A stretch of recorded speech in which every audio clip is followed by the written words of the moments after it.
Hello everyone, my name is Sham and I am an intern at Intellify.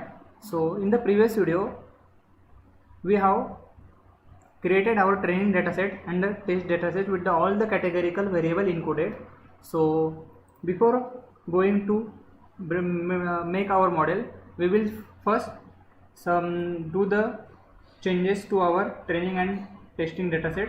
So we will just give it the more suitable name so we can use this.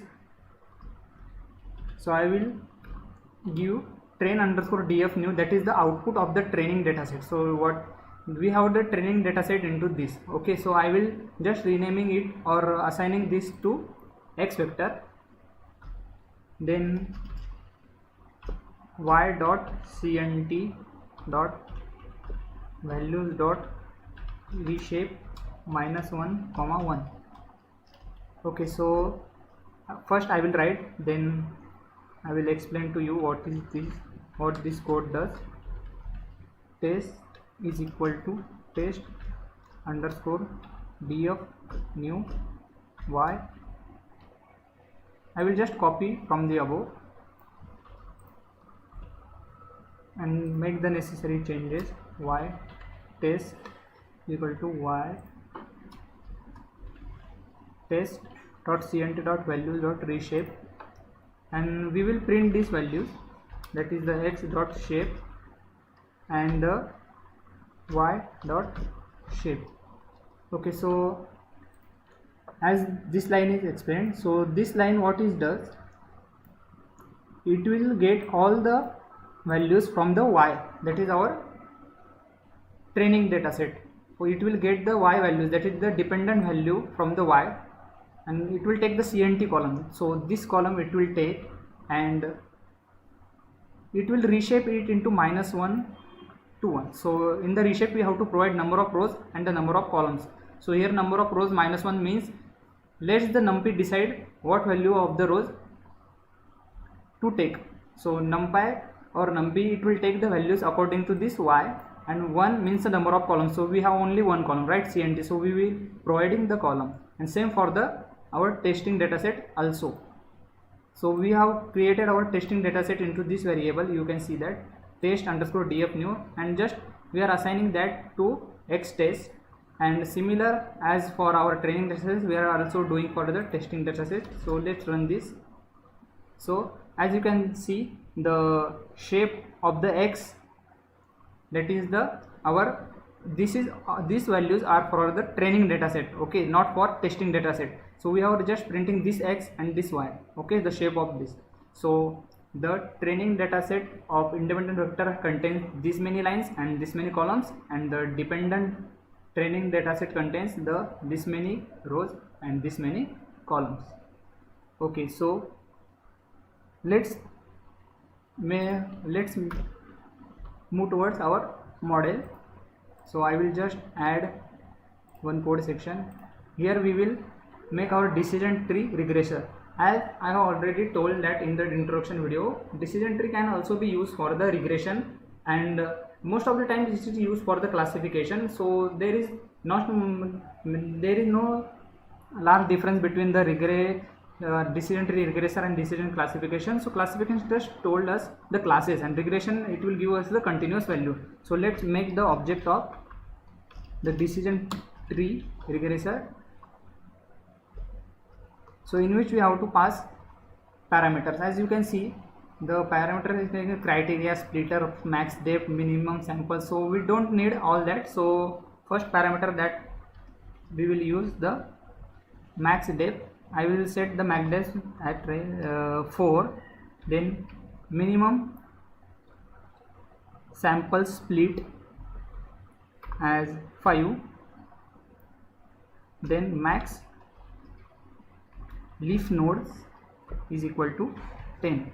Okay, so this line what it does, it will set the depth of the tree. The depth of the decision tree is equal to 4. So there will be 4 height, the height of the decision tree will be 4. The minimum sample split, so whenever it will have to make some node, then it will check whether the value satisfying that condition is greater than 5 or not. If it greater than 5, then it will create the node of that attribute, else it will not. The maximum leaf nodes, as the name suggests, it is containing the number of nodes at the leaf, that is at the height, maximum height, the number of leaf nodes, that is the number of maximum nodes, that is the child nodes at the tree. Okay, so here you can mention one the parameter, that is criteria also. Okay, so if you don't provide the criteria, then it will take the mean square value, that is MSV. Okay, so in the sklearn documentation also you can see that. So just I will show that. Okay, so here is the criteria. So you can use MSE, that is mean square error, and there is a Friedman mean square error, and last one is the mean absolute error. So you can use from this. So default is MSE, so we want to use mean square error, so we don't provide because this is by default set. So now we have created the object, so let's fit this object to our data set. So we will use the fit method of the decision tree regression, and we will be passing our training data set. Okay, so let's now we will first apply this, or we will fit this model to both training as well as testing data set. So R squared on training data set. So I will explain what is this. Then dot, I will use the format method that is provided by the Python. Format dtm dot score of the X test and the Y test.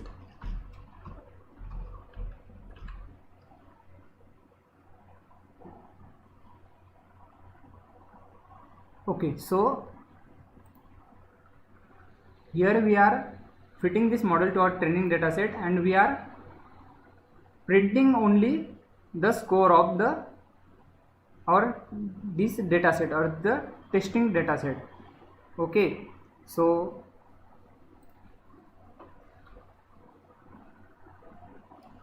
let's run this. Okay, so as you can see, the R square is nothing but the how much our data is, how much our accuracy we have got, or how much well our data set is fitted to this model. So we can see that the 0.56 means 56% of our data set is fitted into this model. There is a 56% correct data set fitted into model. So approximately 44% of data set is not well fitted. So let's check it for our testing data set. So I will again add one code section here for the testing data set. So let's fit testing data set, fit x underscore test comma y underscore test. Okay, so let's copy this line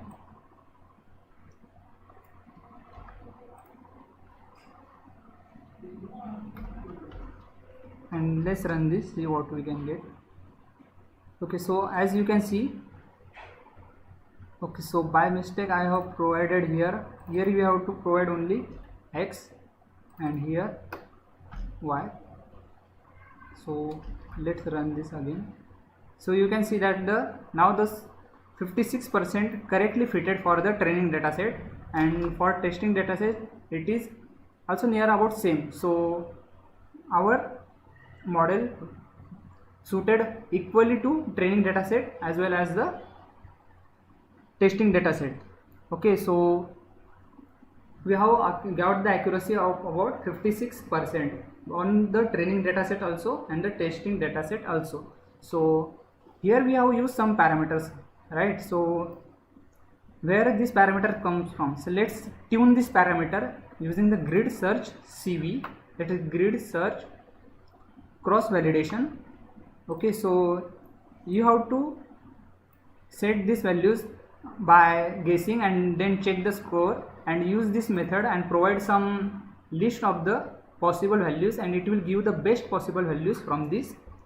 So let's create one dictionary, cause it required dictionary. So whatever the values that we are going to provide in the dictionary, it will check each and each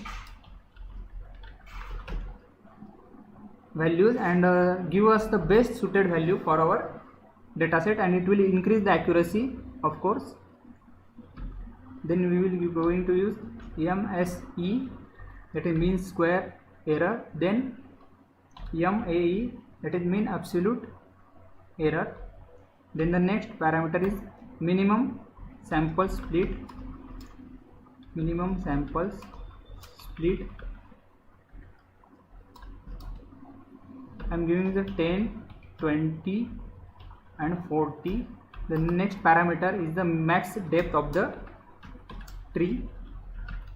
Here I will give max depth as a 2, 6, 8. Then minimum samples leaf. This name must be similar as defined by the our decision tree regressor. If you misspelled it, so it will give you an error. I will give is 20, 40 and 100.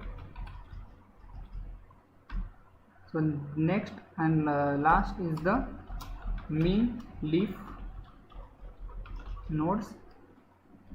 I will set pass this into the list 5, 20 and 100. So this will, we have just created one dictionary of the possible the parameters, that is the, we have to check the criteria for MSE and MAE. Then this grid search CSV tells us which parameter is which criteria best suited, and this will check for each and each values. For it will check for taking minimum sample split at 10, then for 20 also it will check, then 44 also check, and give us the best possible combination from all of this. So let's use this grid search CSV. So I will give grid CV. This is just the variable name, and I will call grid search CV and pass this our data decision tree regressor object, and pass this parameter grid that we have just created, that the dictionary we have created in above code section. Then the CV just is cross validation is equal to 5. So if you don't provide cross validation, then it will use 5-fold cross validation. If you provide 5, then it will this will create a 5-fold cross validation. So this is just the tuning parameter. So then we will fit this, or we will feed this to our training dataset and check whether the accuracy will increase or not. Okay, so it is showing the minimum number of leads, it's giving us an error. Okay, so the error is causing because of this max. So by mistake I have written over mean, so just change this to max, then it will not give an error. And I have changed some of this parameter also, because if we suppose we have provided all the parameter, then this grid search CV will take very long time to run this, cause it have to check for all the samples of the training dataset, and it have to set these parameters also, cause it will first check MSE, then it will take 10, 8, 120, and by taking all these values it will apply these values to the training dataset. Then again it will take the next MSE, or it may be MSA, then it will take the next value, that is 10, suppose it is 20, then for this also this will take time. So that's why I have used some of the predefined values only. And let's run this. Okay, so as you can see, it is successfully executed.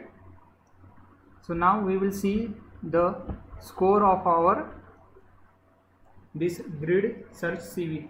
So we will see whether it is increased or not, because we have tuned some parameters, or it will give us the correct, or it will give us the efficient parameters. Okay, so I will just remain same as, just change this to grid CV DTM and call the best method. Okay, so invalid syntax. Okay, I have made some syntax. Okay, as you can see now, the our training data set is fitted up to 70%. so for before it is only fitted 56%, now it is fitted with the 70%, so it is good score. So let's see what parameters it is used by the grid open CV, sorry, grid search CV. So we will check which parameter it has considered. So we can say that by